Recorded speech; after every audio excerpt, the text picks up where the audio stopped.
really lucky to have a story told. It's a really special part of specifically appropriate for the Wild Scenic Rivers track, a celebration of the 50th anniversary of Wild Scenic River designation. And we're going to hear from MJ Crandall, who has the longest title I've ever seen in my whole life.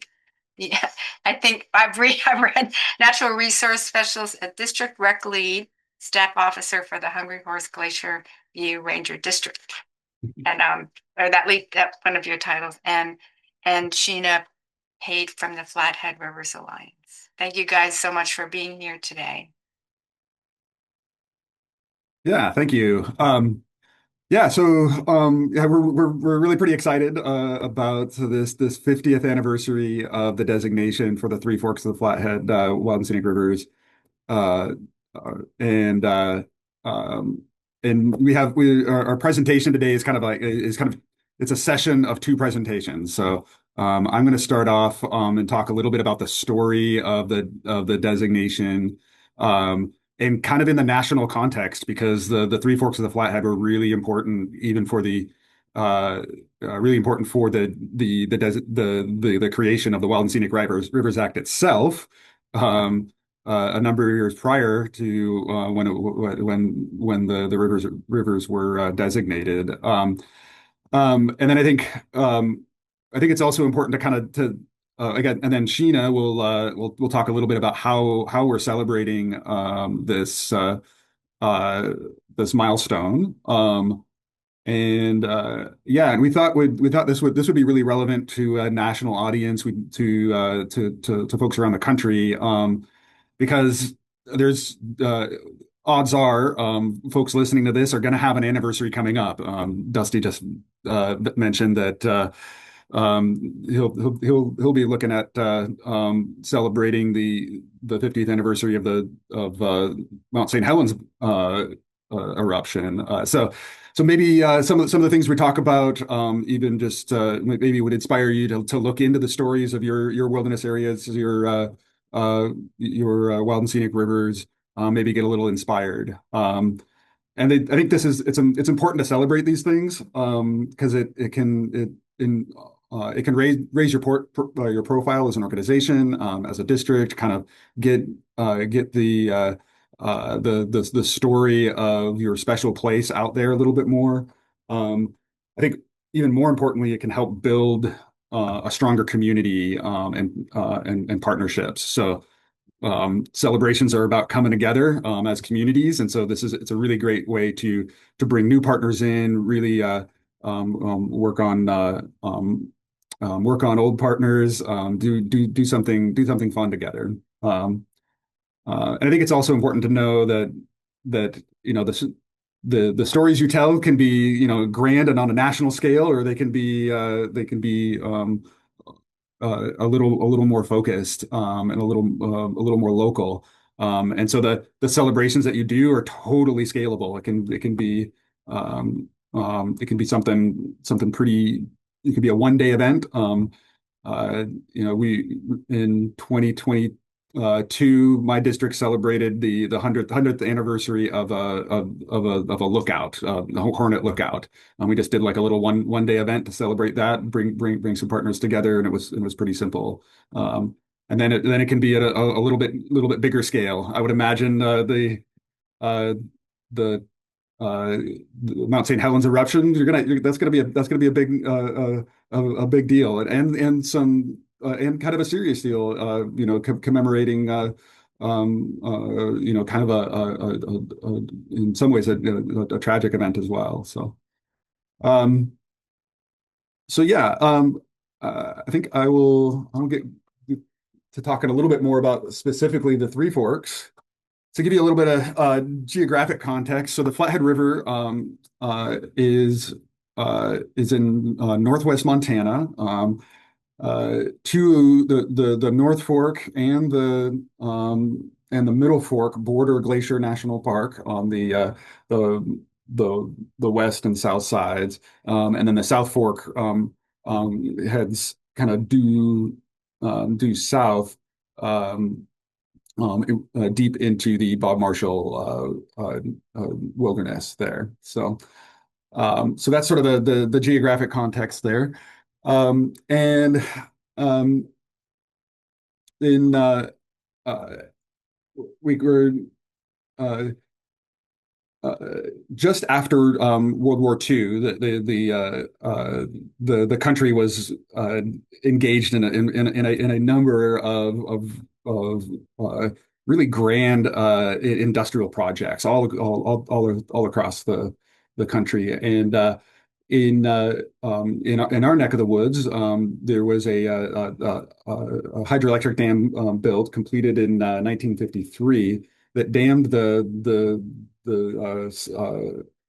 South Fork of the Flathead River near the confluence with the main stem. That uh, it was a project that was really welcomed by the local community. It was a really great thing, and the uh, uh, and provided a bunch of hydroelectric power, new recreation opportunities with a really big reservoir, and kind of put the community on the map. Increased industrialization, and some of the benefits of this hydroelectric dam are we still feel today. Electric bills in the valley are pretty reasonable. There was a lot of positive things that came out of that. Um, and um, and there were, engineers and folks planning this stuff. They didn't stop dreaming with the Hungry Horse Dam. They started thinking about other dams on this river system. They were concerned about flooding, but they were also thinking, oh, we could even get a little bit more electricity, and get more of a good thing in some ways. So. Um, However, as these dams were starting to be proposed, people started to feel some of the loss of and some of the negative aspects of dams. And they came to see, there's a loss of wildlife habitat, damage to migratory fisheries. Uh, Fisheries weren't able to get to reach their historical habitat, um, um, and a loss of lots of different kinds of recreation opportunities. So there were plenty of rapids and fishing opportunities that were lost with the building of Hungry Horse Dam. And so people were starting to get a little bit more concerned about this. This and the one particular individual, John Craighead, who is really influential in the creation of the Wild and Scenic Rivers Act, organized in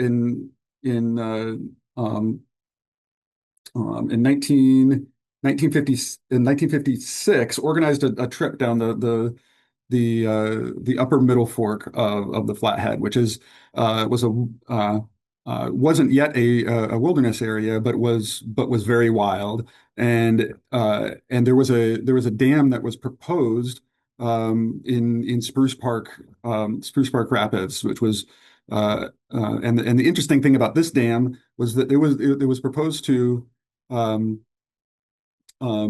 were gonna dam the river, and then drill a giant tunnel through the mountains to connect it to the Hungry Horse Reservoir to make it a little bit to bring its water levels a little bit further up and be able to generate more electricity.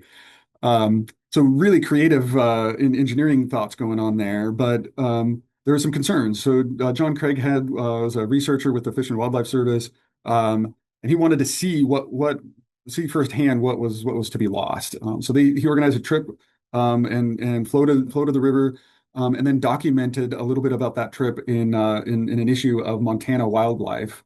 Um, and in this article, he proposed, like, we dams are great, but we really need we really need a policy that complements that, policy of conservation that complements the a policy of industrialization.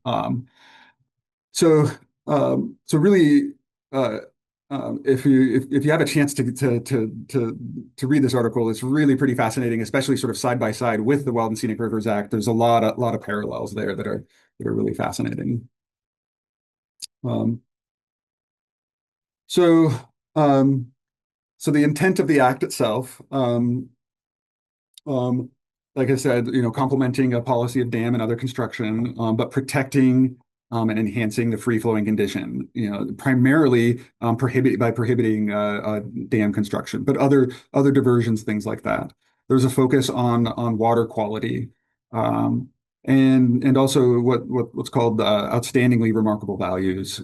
So the different values that make the Wild and Scenic River really pretty special and special in a regional context. And then the act also established a system to add rivers to the system. Um, so yeah, so protecting free flowing conditions, ORVs kind of covered some of that. Um, in later editions of the act, we have the comprehensive there's a requirement to have a comprehensive river management plans, um, um, and and really anything that and any construction or any project that's proposed within the bed and banks needs to be reviewed to ensure that the free flowing condition, water quality, and ORVs are being protected. Um, so the Three Forks of the River, Three Forks of the Flathead was not designated when even though it was one of the primary inspirations for the act. It wasn't designated um, uh, when the Wild Scenic Rivers Act was passed. It was a number of years later when it was added to the system, and it there was a it was one of the study rivers to take a closer look. And I think in particular, there was because of the proposed dams on this system, there was already a lot of momentum towards developing this, and so I think there was some hesitation to come out and designate it right off the bat. There was more discussion in politics that needed to happen to have that occur. Um, and some of that kind of reflects Montana senators, one Montana senator's evolution on this issue. Senator Lee Metcalf, here he is. There's a photo with him with Howard Zonheiser, talking about the wilderness preservation system. I think early in his career, Lee Metcalf was he was a progressive politician, was very pro dam construction, and while he was in support of the Wild and Scenic Rivers Act, he hesitated to get the Three Forks in on it, and then finally kind of came around this was towards the end of his career, likely wanting to bring legacy to support his own legacy, supported the addition of the Three Forks. So I think I'll turn it over to Sheena to tell a little bit about how we're celebrating this milestone. Thank you so much for having me. I'm Sheena Pate with Flathead Rivers Alliance. We work quite closely with MJ and his crew at Flathead National Forest. So, both with the Hungry Horse Glacier View District and with the Spotted Bear District as well. Thrilled to be able to share a little bit about how we are leveraging the 50th anniversary of the Three Forks of the Flathead as a National Wild and Scenic River. So I'll kind of dive into it, and then if we have questions at the end, I'm more than happy to answer them. Um, so this is actually a current picture of our river system. We have our spring runoff happening right now. Okay. So Flathead Rivers Alliance, we became an organization in 2019. It was agencies like MJ's, other partners, businesses, guide, outfitter, conservation groups, community members. They came together in 2019 and they had two big things to address. There was in 2019, there'd been a drastic increase, or at that time, over about a decade of river use. And then also the comprehensive river management plan was supposed to be updated from the 1980s around that time as well. So they decided to form Flathead Rivers Alliance. And 2020 officially became a nonprofit. I joined the team in 2021 as their first employee as a contractor to pilot a river ambassador program. We quickly grew, brought on AmeriCorps the next year. And our capacity and our portfolio of what we do for the Three Forks, the North, the South, and the Middle Fork, and a portion of the main stem has grown exponentially. So official programming started in 2021. We're just wrapping up our 5th year as an organization, and we do a lot. So we're responsible for the education, outreach, and stewardship, volunteerism, many things on the Three Forks of the Flathead. And we'll dive into it a little bit further, and then we'll get to the good stuff, the meat of this as far as the celebration. So here we have the a little map if you missed our earlier presentation yesterday. We're over here in the Flathead watershed. So the lighter gray areas, the Columbia River Basin, and then there should be a shape just outside of the Flathead watershed. Our watershed is actually kind of the heart of the crown of the continent ecosystem, which is about 18 million acres of the most intact ecosystem in the lower 48. And then the yellow portion is the Flathead watershed. For my work in particular with my organization, we are focused on, if you want to jump over to, I don't know if you can see my pointer, we have a little map surrounded by a turquoise border. We have the North Fork, the Middle Fork, and the South Fork of the Flathead River. The North Fork originates from Ktunaxa Nation, British Columbia up in Canada, and then flows north to south. And then we have the middle and the south. Those originate in the Bob Marshall Wilderness Complex, and they actually run south to north. Middle and north come together. They then take on the Middle Fork name, and then the Middle Fork flows southwest, and then it joins the South Fork and then becomes the main stem. So just a little over 219 miles are designated as National Wild and Scenic.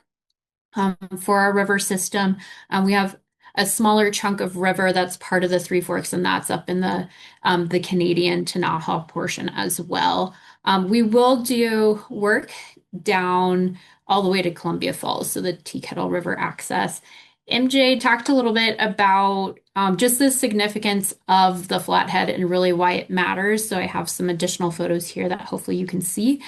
In 1968 is when the National Wild and Scenic River Act and then system was put into play, and it was because of those Three Forks, like he mentioned, the Spruce Park Dam going in. There's a photo of a dam in this picture. That's actually the Hungry Horse Dam that went in the 1950s. So just sharing some photos there. So 50 years later, we mentioned both MJ and I, the National Wild and Scenic River Act, 1968. We have the Craighead brothers in the photo at the bottom. No, that is not the Flathead watershed.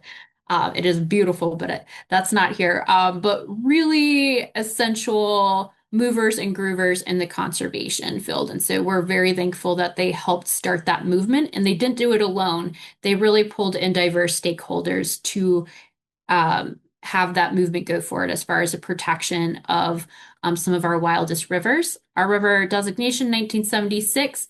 That brings us to 2026, and we are celebrating the 50th anniversary of the designation of the Flathead Wild and Scenic River. And then So what's unique for us is we have an opportunity. It makes for an interesting twist to marketing because although when we share how amazing it is that we're celebrating the 50th anniversary of the Flathead Wild and Scenic River designation and we're the inspiration behind the National Wild and Scenic River, we didn't get that designation till 1976, even though the act was passed in 1968 and we were the inspiration. So hopefully your marketing when you promote whatever big anniversary you have is much more straightforward. Uh, it makes it a very dynamic marketing campaign to try to explain that to folks. And then our organization wrapping up its 5th year of existence. So we got a lot of things going on here.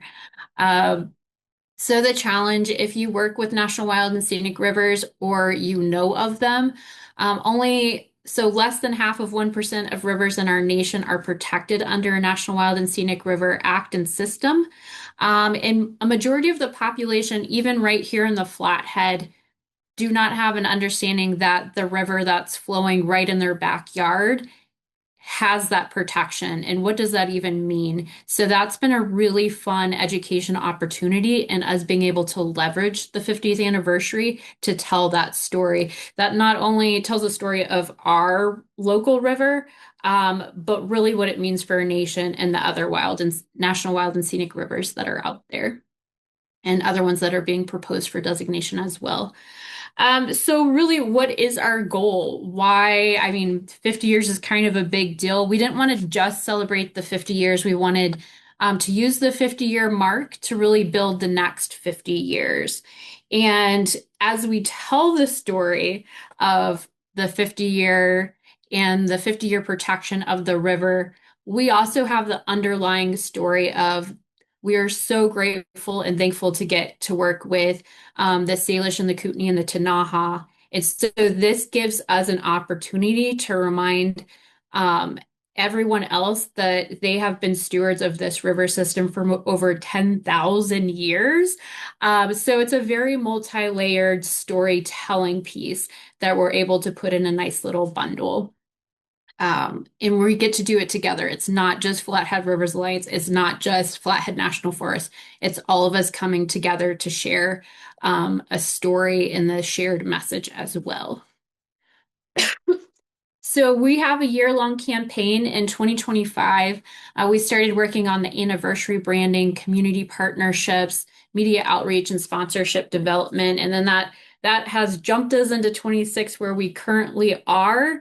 And our river was designated in October, but because we had to identify what was the best time of year where the weather's going to be exceptional, when there will be the most amount of people recreating on the river to really capitalize on everyone having that sense of place and that excitement and that joy, and they're already interacting with the resource. So we identified July as the time that we're celebrating the 50th anniversary. And so that's what's going to happen. We, of course, will celebrate many ones throughout the entire year, but that was, as it will be for your location whenever you celebrate your anniversaries, is deciding what is the scalable celebrations with which you'll have, when is your big one going to happen, and it might not necessarily happen on the exact day that the anniversary is. So this year, we've rolled out a new speaker series. We've been building out our volunteer recruitment, so it's grown quite a bit because we've been able to leverage this 50th anniversary campaign. We have our River Fest, our core educational programs, our core stewardship events, and just growing that volunteer base, growing the audience with which interacts with those. So building partnerships, we have many partnerships. Just for our water quality program, I think we have about 40 partners. But just connecting with the overarching theme of the Flathead at 50. So we have Glacier National Park, Flathead National Forest, American Rivers, outfitters, businesses, volunteers, and conservation groups, and local governments has been really key. So I'll kind of dive into some of the really fun partnerships we've been able to build with it.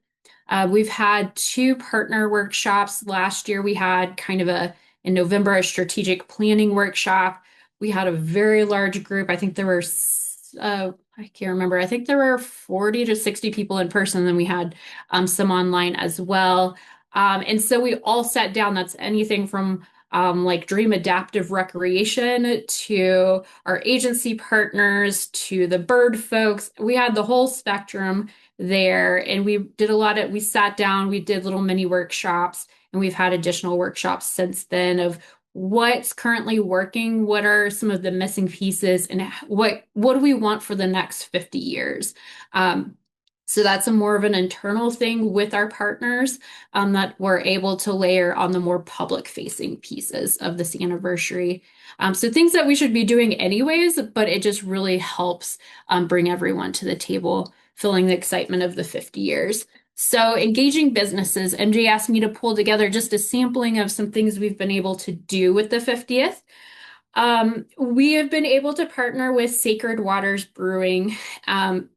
The family used to actually own one of the guest ranches and fishing services up on the Spotted Bear district, and they've opened a little brewery, and they do an excellent job of partnering with a couple of its key conservation groups and using their beer to not only fundraise for us, so we'll get 10 cents from every pint that's sold of this beer, but what we find actually more valuable than the money that will be generated is on their labels, like the Bob Marshall Wilderness Foundation, they partner with them as well, is they tell the story. And I know you can't see the words on this label, but there's the gal that's casting her fly rod, and below it, it tells the story of the Three Forks of the Flathead River and the National Wild and Scenic River Act, which is really incredible. It's a trusted and beloved brewery, and we're able to leverage that partnership to do storytelling. So yes, the financial piece is nice, but we're 100% really excited about the storytelling. So we have a lot of spin-off things that will happen with that. We've partnered with Adorned Glitter. Hopefully everyone has a little glitter jar in their back pocket. This is biodegradable glitter. We've partnered with all local community members on these.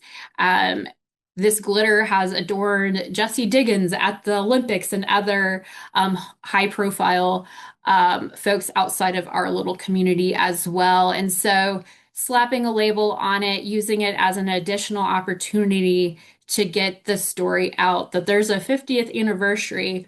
And so hopefully these little tasters, these little teasers will then direct them to do a Google or to head to our website and learn more about the significance of the Three Forks of the Flathead River.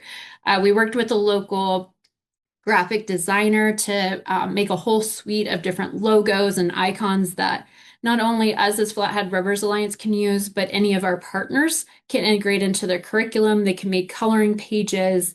And then the overall arching goal is to get that same shared messaging out and then generate traffic back to Flathead Rivers Alliance's webpage, which we're connected to a bunch of partners so that they can learn more about the river system.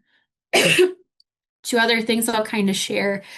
We've partnered another little business that we've partnered with. There's a gentleman that collects cans. So he's custom made these recycling trailers for Gateway to Glacier Trails, Flathead Rivers Alliance, and then for one of our community markets. And so this one is specific to our organization, and we get a percentage of the profits whenever he recycles the cans. You'll see there's some cleanup bags attached to the trailer. That's another existing partnership that we have with other partners. We distribute about 4,500 of those bags, but kind of having that full circle moment. And yes, this trailer lives at Sacred Waters parking lot, but we'll also come to the July 10th celebration that we'll have. And then our big signature celebration will happen July 10th at Marionette Park. So downtown Columbia Falls, we're a small little community, a quick getaway up to the Middle Fork, the North Fork, and then the South Fork as well. So it's pretty centrally located. We've been able to bring in a live band that's popular with the river community. We've made it into a free community event, and that's because of our partnerships with businesses. May they be donating money or services, we have the four major raft companies out of West Glacier. They'll each be bringing up a bus with their guides, and then they will be providing free shuttle service around the community to get folks to the event. So it's really trying to figure out how do we get these diverse partners and plug them into this celebration.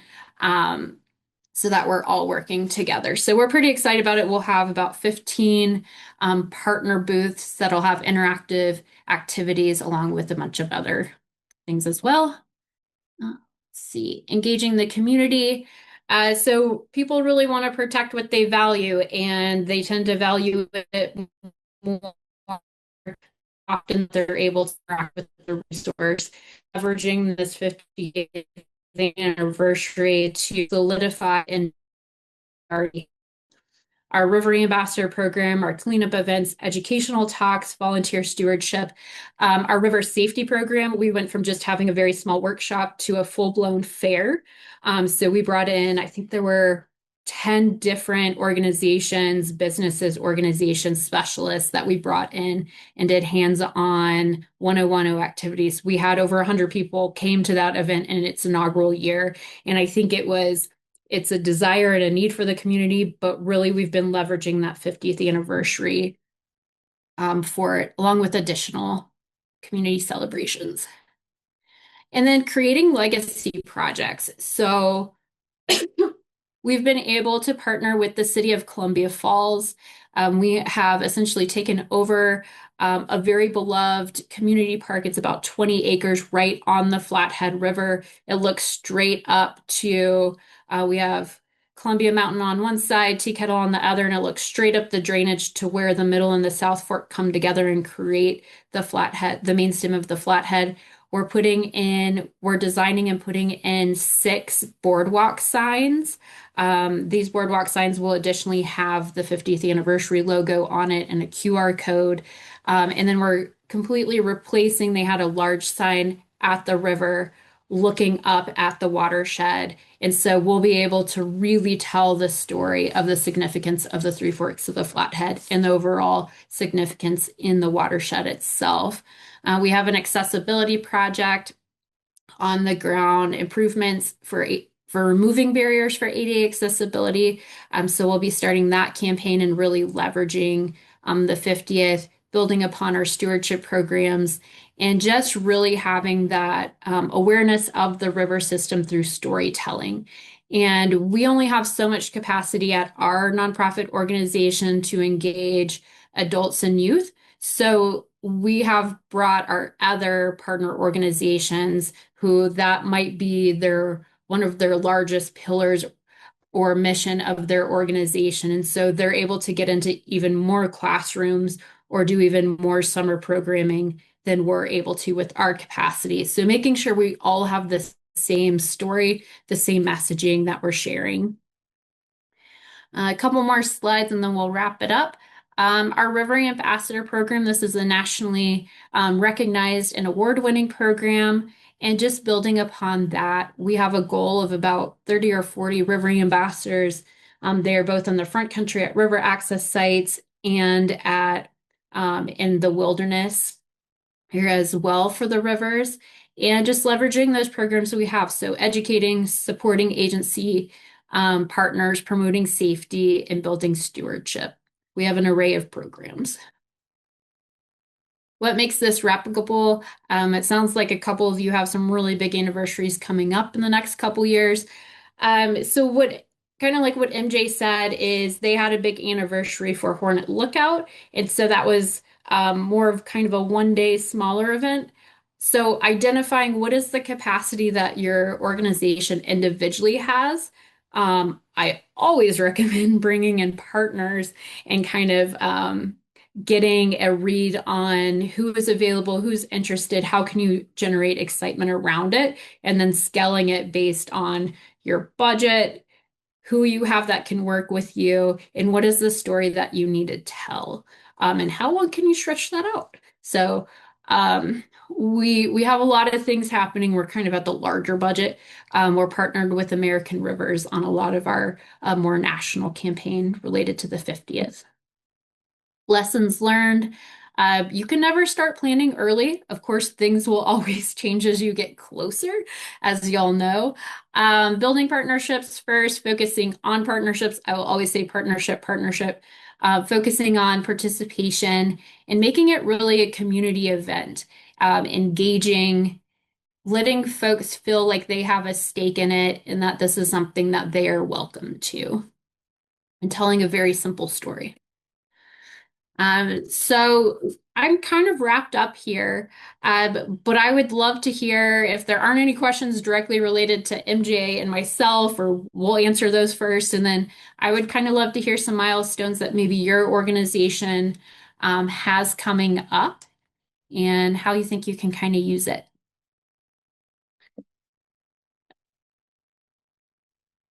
All right. Well, thank you both. Oh yeah, thanks for putting that up. Thanks, MJ and Sheena. Both. What a story. You've accomplished a lot. Sheena, I think that what you have achieved with overcoming awareness, not or non-awareness of wild and scenic, that it's nearby, that it's so significant, that it has all that history. Who would know? If you are a teacher and you just go and teach, or you work at the hardware store and that's what you do, and you see the river, of course, you have no idea what's behind it because no one's ever told you. But to Right. kind of solve that, if you call it solving with all the partnerships, I think that's the secret because you can't do it. MJ can't do it, but right. Right. But Yeah. it seems like you've been so successful at developing and animating the partnerships really successfully. It's really fantastic. And Jay, how is the Forest Service participating in the actual party? Like, is it like a booth, or like y'all are y'all doing a river trip or anything, or interpretation? Yeah, so our involvement is in many ways pretty minor. We're definitely we're involved with a little bit of the planning leading up to it. Uh, but and then we'll be involved with the tabling at the event itself. But I guess that's also part of the charm in some ways, is that really as a district we have a lot going on, in the context of we are actually sort of wrapping up the planning process for a comprehensive river management plan revision.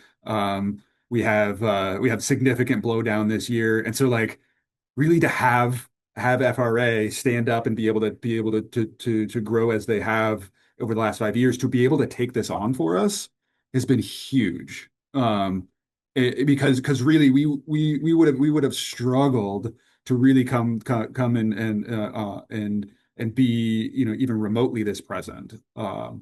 So so yeah. Well, that's So good. It's good to, I'm a little like, oh man, yeah, we aren't really like super engaged in a lot of the events, but that's also really, really cool that we have that space, and still be able to be present. So it's good to have the partners, and it's really exciting to be able to finish a CRMP revision. So that's Yeah, something I'd to much rather celebrate as him do well. that. right, right. Yeah. No, no, I mean, yeah, I mean, I'm kicking myself now because I almost made it through an entire presentation on Wild and Scenic Rivers without really mentioning our project, that project. But that's a little difficult. You talk about that like with the public. Would you mention that to the public? Because it's something no one would ever think about exists. And it's so important and it's so complicated, it involves so many people. But you don't want to just have a book or something because that's kind of boring. But an interpretive way to describe what a CRMP does or how important it is. Besides just be a compliance kind of thing. Yeah. So we partnered with Flathead National Forest and Glacier National Park a few years ago when it was originally the update was originally gonna roll out. I'm actually thankful it was delayed a little bit.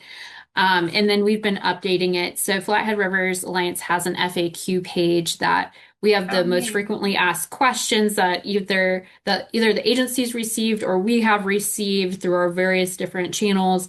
And then we did an FAQ with it. So that's something that we consistently plug. We have like a CRMP page. And so we link to all the Forest Service things. But we had a really cool project. I can't remember if MJ got to go to it, but there were a lot of Forest Service folks that were able to get away from their desk. We partnered with Kalispell Middle School earlier this winter, late winter, early spring. And so what we did was we brought in a bunch of resource specialists of different organizations, private, a lot of agency folks. And so they did a special presentation interactive activity with these middle school classes. And then I came in towards the end of those. So this was over several weeks. I came in at the end and said, all right, what we're going to do is now we're going to do a mock comprehensive river management plan. Do you know what that is? So it was really Wow. fun to put all the pieces together because they got to see kind of, I mean, we simplified it, but they got to see like there's all these resource specialists that they talked about things that they're working on. And we did a mock CRP, and so each group had different scenarios, and so they had to identify what was the outstanding remarkable value, how they were going to address the threat. And a lot of people were like, these are middle schoolers. They're like, oh yeah, just put a permit on. And I was like, oh.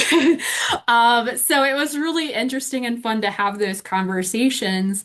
And then at the very end, so a month or two later, they then invited all of the partners to come see their individual presentations on whatever outstanding remarkable value it was that they had helped identify and come up with solutions. And so they had to present that. So we had a lot of different agency and partners that got to show up in their uniforms. And so the middle Mhm. schoolers were connecting the dot, like this is real world. Right. ERP is an amazing package and tool, and there's all these little pieces that go into it. One Yeah. person can't do it. So that was a fun thing we got to do That's early. awesome. I could see like a graphic novel or an animation, to make something that complicated, bring me Yeah, into something doing it at the school is really neat.